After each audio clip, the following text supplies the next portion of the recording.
Nós permaneceremos aqui, segunda carta aos Coríntios, capítulo 8, versos 1 a 5. O grande privilégio que o Senhor nos dá. Segunda Coríntios, capítulo 8, versos 1 a 5. Se você puder colocar-se em pé, por gentileza, para a leitura da palavra do Senhor. O grande privilégio que o Senhor nos dá.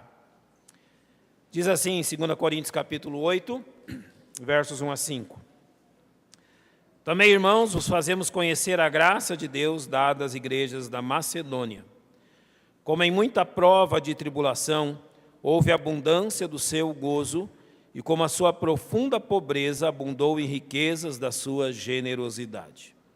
Porque segundo o seu poder, o que eu mesmo testifico, e ainda acima do seu poder, deram voluntariamente, pedindo-nos com muitos rogos que aceitássemos a graça e a comunicação desse serviço que se fazia para com os santos.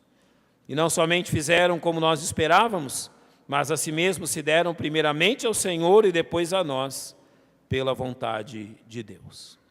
Nosso Deus e nosso Pai, nós somos gratos pelo privilégio de estarmos na Tua casa. Que privilégio imenso, ó Deus, é servir-Te. Que privilégio imenso é participar da obra que o Senhor tem realizado. Estamos orando, confiados na ação do Teu Espírito Santo, enquanto estudamos a Tua palavra, a fim de que o Senhor nos instrua e nos ensine. É o que nós Te rogamos, em nome de Cristo, nosso Salvador. Amém. Podem se assentar, irmãos.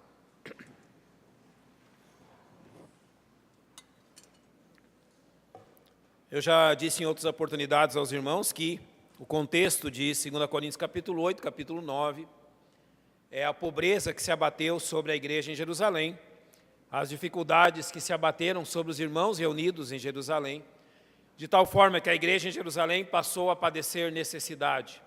E houve então a necessidade também do apóstolo Paulo em realizar aquilo que nós chamamos de a grande coleta, que foi a oferta das igrejas gentias para os crentes judeus, ali em Jerusalém, para suprir-lhes as necessidades. Eles tinham necessidade de alimentação, as necessidades mais básicas para a sobrevivência. Havia uma grande pobreza entre os irmãos em Jerusalém, tanto pela perseguição, quanto por aquilo que os fariseus e judeus, o judaísmo estava fazendo com eles, a perseguição tanto do Império Romano, em alguns sentidos, quanto do judaísmo, mas também a consequência de que, conforme eles venderam seus bens e repartiram entre os irmãos da igreja, logicamente um dia isso chegaria ao final. E os bens terminaram, o dinheiro terminou, e a igreja em Jerusalém passou a padecer grande necessidade. Essa primeira parte aqui do capítulo 8, Paulo está demonstrando que ele havia feito. Ele havia andado pela região da Caia, em Corinto, por exemplo, havia falado da situação da igreja em Jerusalém, e os irmãos em Corinto haviam se disposto prontamente a levantar esta oferta em prol da igreja em Jerusalém. Paulo foi até a Macedônia e Paulo diz, olha, estamos levantando uma oferta com esse objetivo, e as igrejas da Caia se prontificaram a fazer isso. Então Paulo usou o exemplo da Caia para incentivar a igreja na Macedônia para fazer o mesmo. E é isso que acontece. Então, quando Paulo volta a Caia, eles não tinham sido tão prestativos assim para aquela questão. E ele precisa escrever a primeira e segunda carta aos Coríntios, principalmente a segunda, e nesses capítulos 8 e 9, ele os estimula a continuarem aquilo que haviam começado. Mas nessa parte do capítulo 8, Paulo está falando principalmente sobre os irmãos da Macedônia. E há alguma coisa muito interessante aqui sobre a contribuição dos irmãos da Macedônia. Eu creio que nós fazemos bem em prestar atenção nisso que está registrado para o nosso próprio ensino. Aquela região na Macedônia, ela era uma região, podemos dizer, paupérrima, miserável. Eles eram tão pobres, aqueles irmãos daquela região, que o Império Romano havia liberto eles, não liberto no sentido, havia liberado eles de pagarem os impostos. Então, eles não precisavam recolher tributos a César. O próprio Império Romano viu, olha, daqui não sai nada, daqui não tem condição nenhuma. E o Império Romano liberou os irmãos, as pessoas da Macedônia, de pagarem impostos, por causa da pobreza deles. Mas quando surge, então, essa questão da oferta aos crentes em Jerusalém, parece que aqueles crentes perceberam o seguinte fato: olha, será que eles vão deixar nós de fora de novo? Já vem o império aqui e não nos cobra impostos porque ele nos considera miseráveis. Agora, os nossos irmãos cristãos, os nossos irmãos de fé, também vamos deixar fora dessa oferta porque consideram que nós não temos suficiência para ajudar nessa obra. E é por isso, por exemplo, que Paulo cita o verso de número 4, pedindo-nos com muitos rogos que aceitássemos a graça e a comunicação desse serviço que se fazia para com os santos. É como se eles estivessem dizendo, olha, o Império Romano já veio aqui e nos liberou dos impostos. Agora, nós não vamos permitir que a igreja também nos ignore quanto a essa questão. Nós vamos participar da grande coleta, nós vamos participar da oferta à igreja em Jerusalém, independente das nossas condições. Isso é quase inacreditável. A igreja em Jerusalém padecia tribulações, mas a tribulação desses irmãos da Macedônia era ainda maior. A igreja em Jerusalém padecia necessidades, mas as necessidades dos irmãos da Macedônia eram ainda maiores. A igreja em Jerusalém era privada de grandes coisas, de muitas coisas, mas os irmãos da Macedônia eram privados da maioria das coisas que as pessoas podiam ter naquele tempo. E o que eles fazem? Nós não vamos deixar passar a oportunidade de sermos usados por Deus nesse intuito. Sabe por que eles fizeram isso? Eu chamo isso de a percepção de uma grande oportunidade. É a percepção do valor daquilo que está sendo feito. Você só faz quando você percebe que aquilo tem valor. Você só se move quando você percebe que a razão de você se mover realmente é uma questão importante. Você só envolve o seu coração, você só envolve a sua vida quando você olha para aquilo e diz, olha, eu não posso ficar fora disso. Você só se envolve completamente numa causa quando você observa a grandeza dessa causa. E foi isso que aconteceu aqui. Eles perceberam a grandeza daquilo que estava sendo feito, eles perceberam o grande privilégio que era participar de tudo aquilo que estava sendo feito. E acima, Paulo diz, no verso 3, porque segundo o seu poder, o que eu mesmo testifico, e acima do seu poder, deram voluntariamente.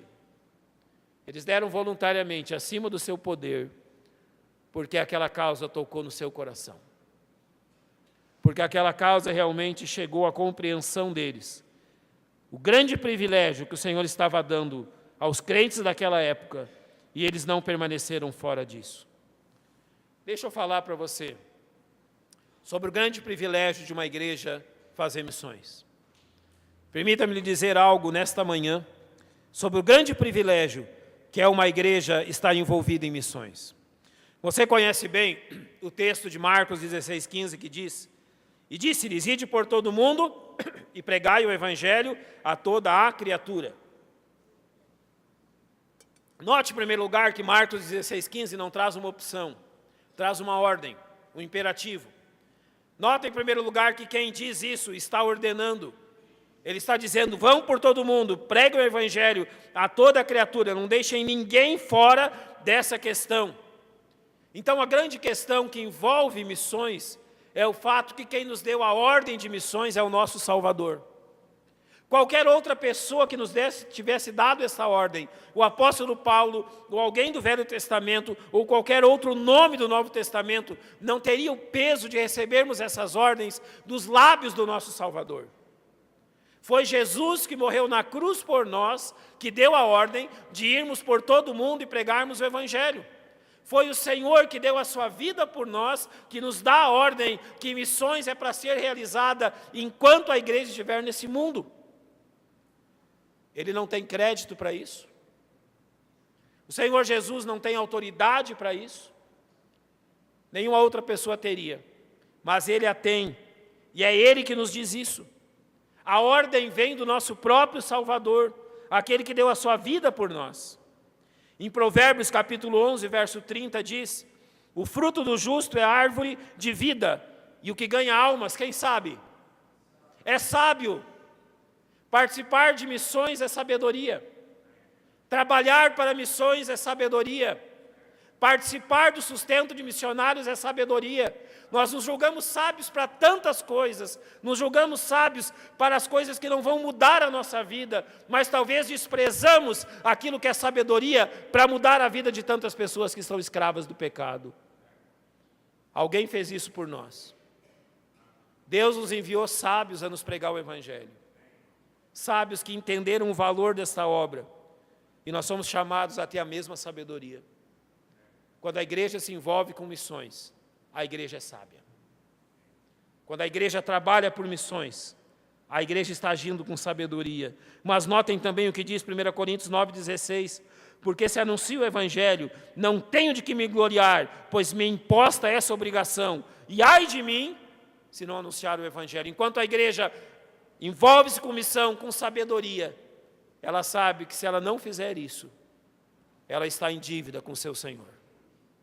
Claramente é dito, me é imposta esta obrigação, e ai de mim, se não anunciar o Evangelho a toda criatura. Sabe por quê? Sabe por que ai da igreja, irmão, se a igreja não anuncia o Evangelho a toda criatura? Porque se a igreja não avisa, não prega o Evangelho a toda criatura, se a igreja não participa de missões, ela perde o seu próprio objetivo pela qual ela foi plantada nesse mundo. Quando a igreja não tem amor por missões, quando os crentes não têm amor por missões, ai deles.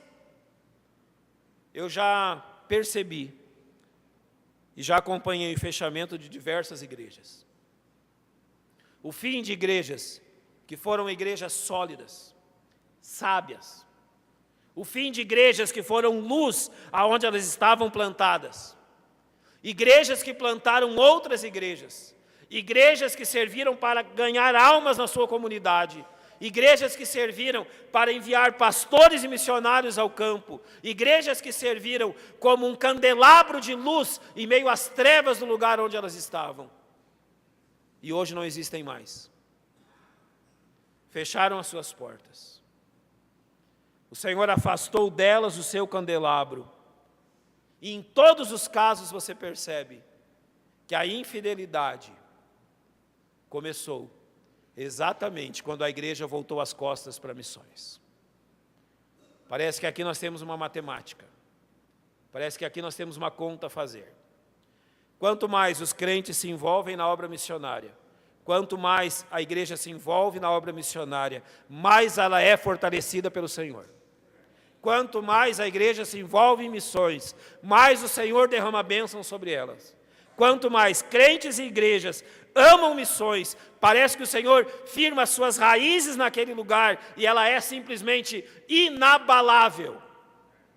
Mas quando ela esquece de missões, ela esquece do seu propósito. Ai de mim, se não anunciar o Evangelho. Ai de mim, se deixo de lado a maior obra desse mundo. Em 1 Coríntios capítulo 9, verso 22, Paulo nos dá uma razão incrível para apoiar os nossos missionários. Fiz-me como fraco para os fracos, para ganhar os fracos. Fiz-me tudo para todos, para ganhar, para por todos os meios chegar a salvar alguns. Em primeiro lugar, Paulo não está dizendo aqui que ele cometeu pecado para ganhar aqueles que estavam em pecado. Não é esse o ensino. Não há nada disso aqui. Mas se percebe claramente que Paulo estava onde aquelas pessoas estavam. Ele estava provendo e ele estava realmente vivendo as mesmas coisas que eles viviam na vida deles, as mesmas dificuldades, os mesmos problemas, a mesma carestia em tantos lugares. Os nossos missionários, e nós temos no nosso quadro de missionários, irmãos como, por exemplo, o irmão Isaías Divino, pastor Isaías Divino, pastor Adilton Campos, pastor Adair Gomes, irmãos que estão em meio a tribos indígenas. Eles estão fazendo-se como eles, morando onde eles moram, se alimentando do que eles se alimentam, vivendo as agruras da vida que aquelas pessoas vivem. Para quê? Literalmente, para por todos os meios chegar a salvar alguns. Irmãos, se esses homens estão fazendo isso, não é justo que a igreja esteja ao lado deles? Se esses irmãos estão sacrificando as suas vidas, não uso isso como algo ruim, muito pelo contrário, uso esse exemplo com muita cautela. Deus nos deu uma igreja maravilhosa, Estamos assentados aqui, ar-condicionado, aos nossos bancos, ao som, tudo para a nossa ajuda. Mas vocês já percebem, quando esses irmãos vêm aqui e mostram as fotos de onde eles se reúnem? Já percebem como são os lugares que eles se reúnem? Extremamente simples. Não há nenhum conforto. Por vezes não há nem aonde se sentar. Amados irmãos, se esses irmãos fizeram tudo para com todos, quem somos nós para não fazer tudo para com eles? Se esses irmãos sacrificaram a vida de sua vida e a vida de suas famílias nesse aspecto, para pregar o Evangelho a pessoas do nosso país, quem somos nós para não os ombrearmos com eles e não estarmos ao lado deles, participando de missões? Em tudo isso eu quero dizer, participar de missões é o maior privilégio que Deus nos dá. Olha, você pode participar de muita coisa nesse mundo.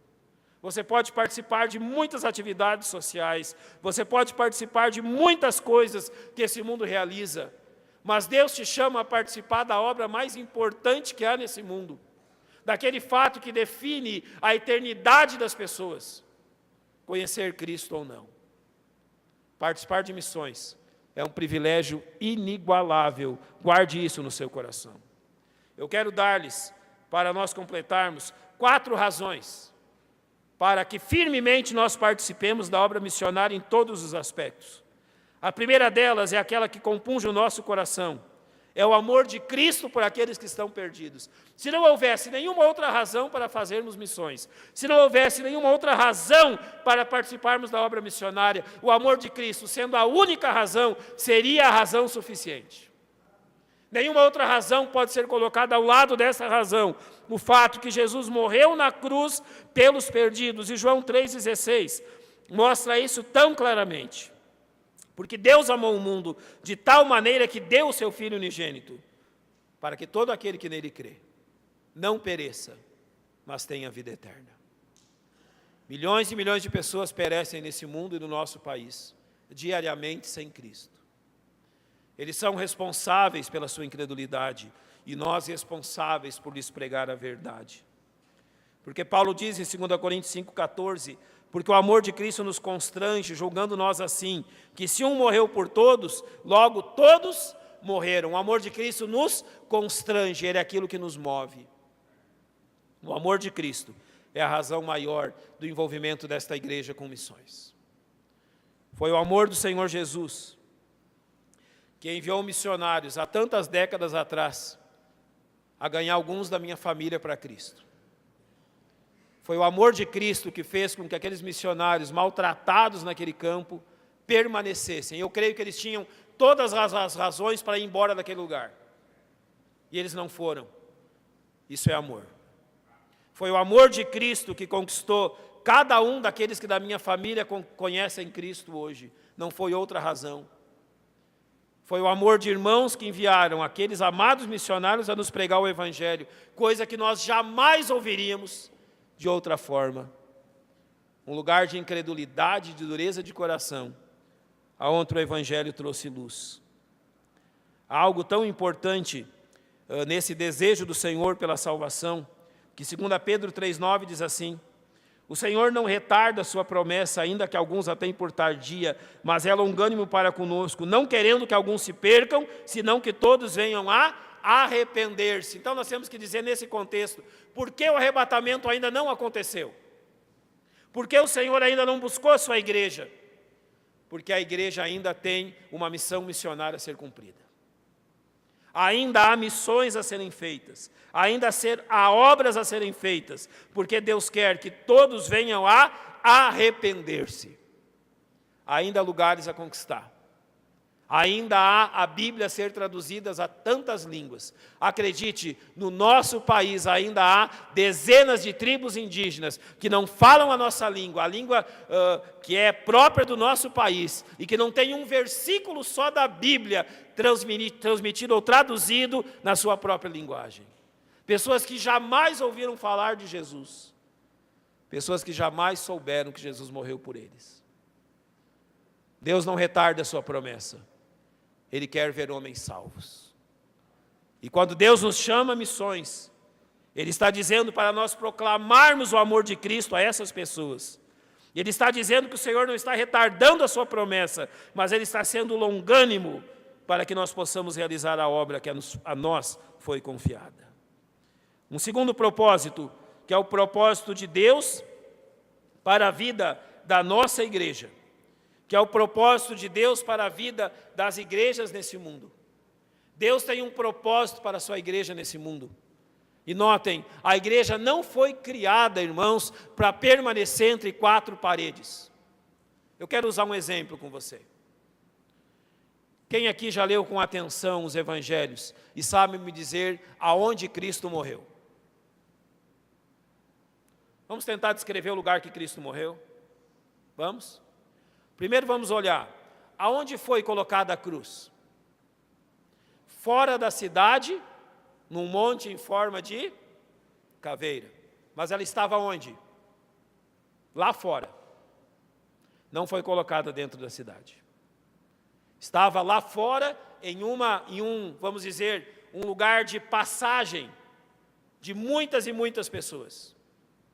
À beira de estradas que ligavam outros lugares com Jerusalém. Então aquelas pessoas que vinham a Jerusalém passavam por um local onde a cruz foi colocada.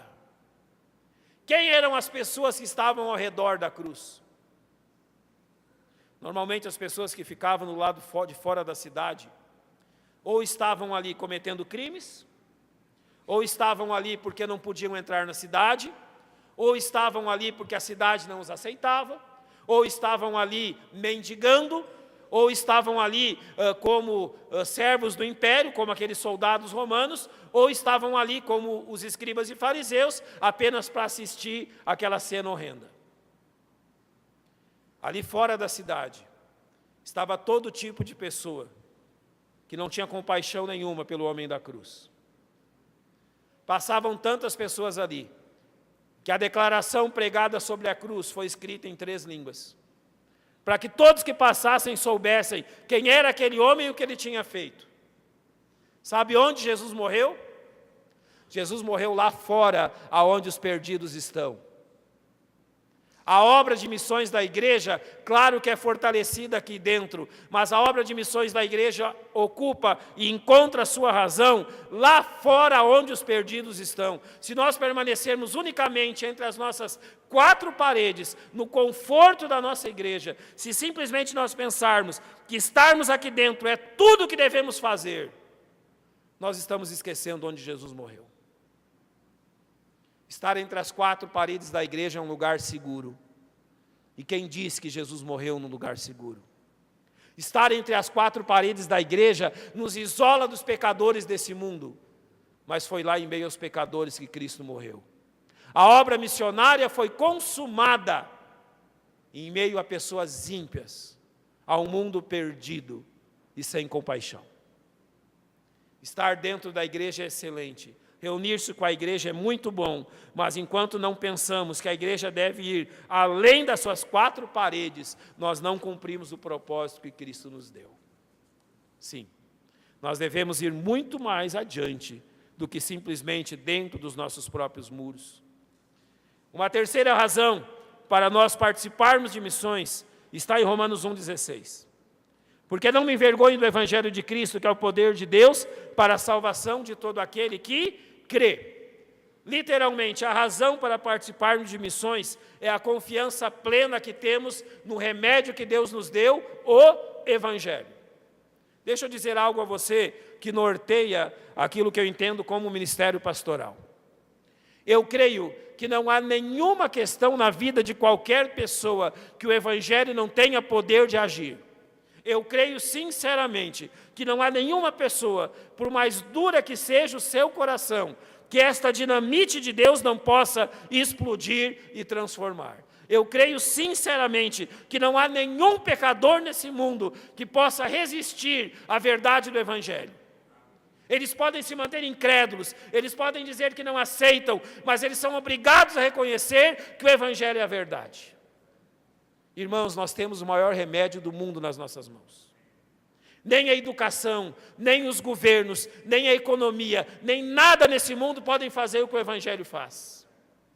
O Evangelho transforma vidas. O Evangelho vai o mais profundo, que nenhuma outra coisa pode ir. Ela vai ao nosso coração e transforma a fonte de todas as coisas. Se nós não cremos no Evangelho, não há por que fazermos missões. Mas se cremos que o Evangelho é o remédio perfeito que Deus deu para o ser humano, então nós temos que proclamá-lo e anunciá-lo. Deixa eu ler para os irmãos aquilo que Atos capítulo 3 narra de Pedro e João. Diz assim nos versos 4 a 6. E Pedro e João subiam juntos ao templo à hora da oração, a nona, e era trazido um homem que desde o ventre de sua mãe era coxo, o qual todos os dias punham à porta do templo, chamada Formosa, para pedir esmola aos que entravam. O qual, vendo a Pedro e a João que iam entrando no templo, pediu que dessem uma esmola. E Pedro com João, fitando os olhos nele, disse: olha para nós. E olhou para eles, esperando receber deles alguma coisa. E Pedro disse: eu não tenho prata, eu não tenho ouro, mas o que eu tenho, isso te dou. Em nome de Jesus Cristo Nazareno, levanta-te e anda. Jesus é o remédio para todas as coisas na vida de um ser humano. Morrer sem Jesus é a pior tragédia que pode acontecer com alguém. Você já pensou ter o remédio tão próximo, ter o remédio ao alcance das suas mãos e morrer? Ter o remédio tão próximo de si e partir para a eternidade sem Cristo?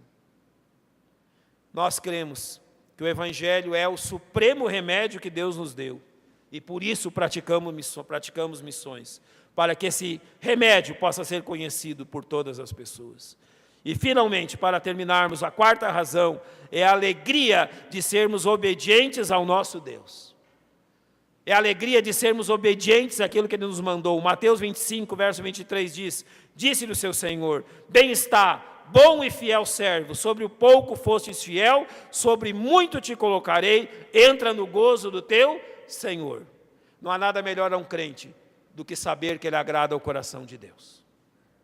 Não há nada melhor a um crente do que saber que ele está agradando, está alegrando ao coração do seu Deus. Ele foi fiel àquilo que lhe foi dado, ele entregou a mensagem com fidelidade, e isso agrada o coração do seu Deus. 1 Pedro 4,13 diz: alegrai-vos no fato de serdes participantes das aflições de Cristo, para que também na revelação da sua glória vos regozijeis e alegreis. Os irmãos que participam dos grupos de visitação, os irmãos que participam do evangelismo na nossa igreja, tribos de Israel, isso acontece comigo constantemente também. Você prega o evangelho para a pessoa, você está alegre por cumprir a ordem de Cristo, você está ali mostrando: olha, Jesus te ama, Jesus morreu no seu lugar, é a morte dele que te garante a salvação. O preço do pecado foi pago na cruz do Calvário. Não há nada mais do que você fazer a não ser você crer em Cristo. Você está alegremente, se empolga com aquilo, você quer mostrar para a pessoa. Se você fosse possível, você abriria a mente dela e colocaria a Bíblia lá dentro para que ela compreendesse o grande amor de Cristo por ela. E depois que você prega, ela diz: não, eu vou permanecer na minha religião, eu vou permanecer na minha tradição, que eu recebi de meus pais, eu vou permanecer como estou. Nos entristecemos.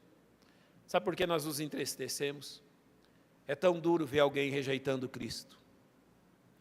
Conheço um homem que poucas horas antes da sua morte, tendo ouvido o evangelho da sua família por muitos e muitos anos, ele estava morrendo de câncer no pulmão. Eu olhei a sonda que estava junto da cama. Eu perguntei ao médico o que eram aquelas coisas na sonda. Ele falou: aquilo são partes do pulmão dele. Olha a situação. Um servo do Senhor chegou até ele e pregou o evangelho. Falou do amor de Cristo. Falou da salvação. E aquele homem, às portas do inferno, disse: eu não quero. Eu não aceito. Eu não creio. Dali a 3 ou 4 horas, ele partiu. Partiu para a eternidade sem saber quem é o Salvador. Isso nos entristece muitíssimo, Mas o que nos alegra é quando percebemos que pessoas que têm um coração tão duro como o daquele homem, recebem a Cristo como seu único e suficiente Salvador.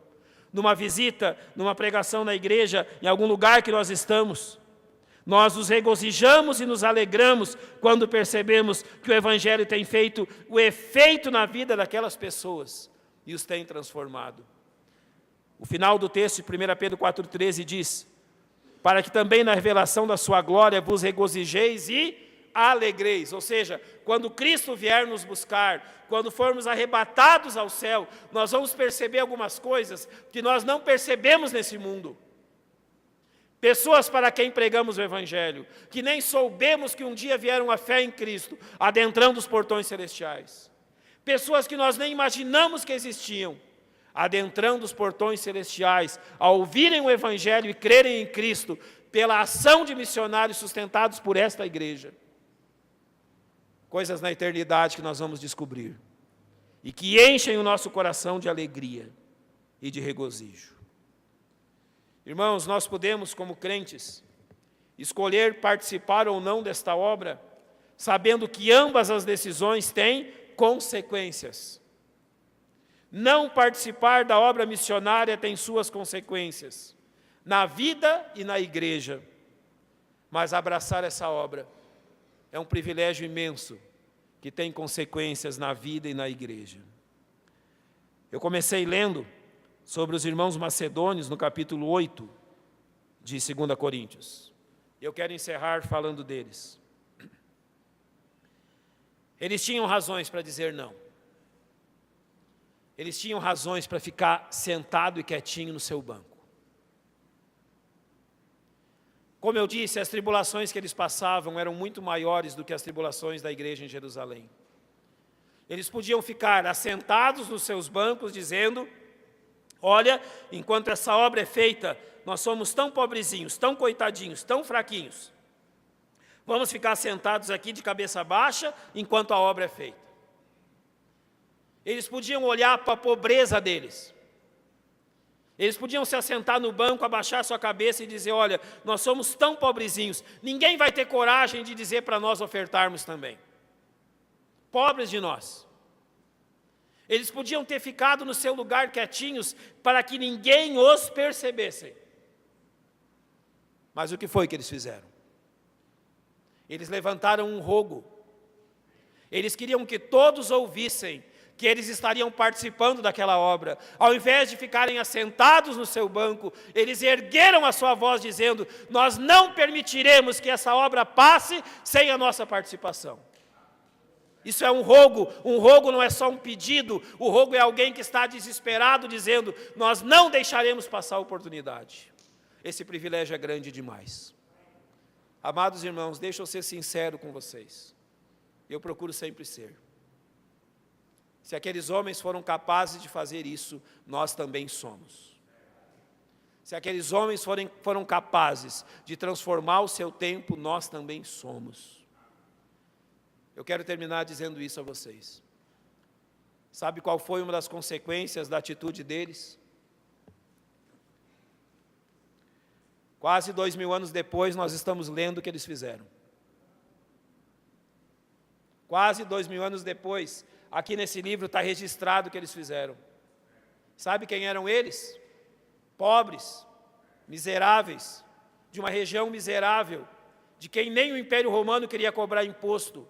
Pessoas insignificantes, pessoas que nem o Império dava valor. Mas neste livro aqui está registrado o que eles fizeram. Se isso não é valor, o que então é valor? Sabe o que pode acontecer conosco? Simplesmente deixarmos passar um grande privilégio, simplesmente deixarmos passar a oportunidade diante de nós. Então, deixa eu completar agora com essa questão. Você lembra o que diz 1 Coríntios capítulo 3? Sobre o julgamento das nossas obras? Quando chegarmos diante do Senhor, o bema, o tribunal de Cristo, as nossas obras passarão como que pelo fogo. Haverão lá madeira, palha e feno. E o fogo vai fazer o que com ela? Consumir completamente. mas haverão ouro, prata e pedras preciosas, que a eternidade não pode consumir. Pois bem, esse é o resultado que nós colhemos. Além das almas salvas, além das almas redimidas, isso ainda ficará registrado por toda a eternidade na nossa face. Creio sinceramente que o galardão que Cristo dará aos seus é a capacidade de refletir a glória do Senhor. Então a participação nessa obra ficará registrada por toda a eternidade na nossa face. Isso é um privilégio tremendo.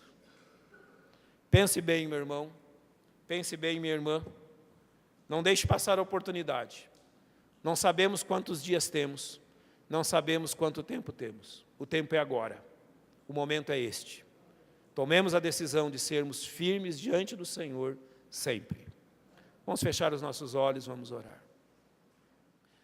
Pai Santo, nós